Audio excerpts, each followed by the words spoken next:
ही सातत्याने राहील। आज महाराष्ट्र सरकारचे मी मनपूर्वक आभार मानते की त्यांनी हे काम पूर्ण करण्यासाठी आवर्जून आज हे सगळे उपस्थित राहिले। पुणे म्युनिसिपल कॉर्पोरेशनचेही खूप मोठे योगदान या कामात आहे।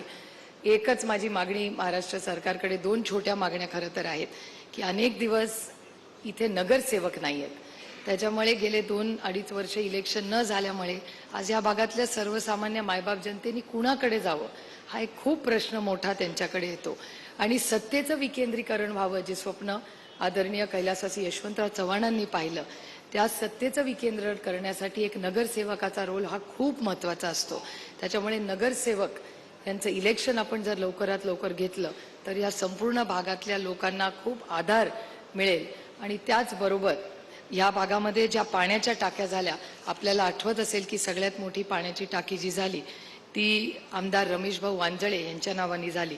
तर दुसरी मोठी जी आपण इथे टाकी केली, ज्यांनी स्वतःची जमीन तुम्हाला आणि मला पाणी मिळावं ह्याच्यासाठी मिळाली, ती कैलासवासी हबप सुभाष भाऊ जनार्दन चौधरी यांच्या नावावी व्हावी अशी अनेक स्थानिक लोकांची मागणी आहे। तीही जर सरकारने पूर्ण केली की त्या लोकांनी आपल्यासाठी खूप मोठा त्याग केला आणि आपल्यासाठी 24 तास पाणी हे देण्यासाठी त्यांनी जी जमीन दिली त्याबद्दल त्या सकंड चौधरी कुटुंबाचे मी मनपूर्वक आभार मानते। आज पुन्हा एकदा महाराष्ट्र सरकार आणि पुणे म्युनिसिपल कॉर्पोरेशन आणि माझे सगळे सहकारी त्यांनी जो पाठपुरावा करून अतिशय उत्तम असं आरोग्याचं मंदिर आज इथे उभं राहिले, त्याबद्दल मी सगळ्यांचे मनपूर्वक आभार मानते। आणि आपण सगळे सेवाभावी वृत्तीने कुठलाही प्रॉफिटचा विचार न करता आपण इथे हा उपक्रम करूया।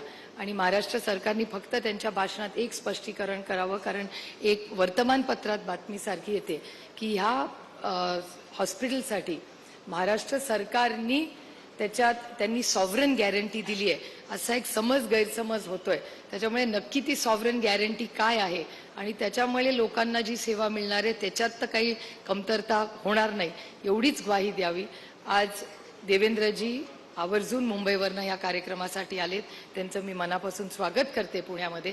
आणि माननीय मुख्यमंत्री आज त्यांच्या नेतृत्वाखाली हा कार्यक्रम होता, ते काही कारणामुळे येऊ शकले नाही, तरी माननीय मुख्यमंत्री आणि दोन्ही DCM आणि महाराष्ट्र सरकारचे मी मनपूर्वक आभार मानून आपली रजा घेते। जय हिंद, जय महाराष्ट्र। खूप खूप धन्यवाद ताई। यानंतर खडकवासला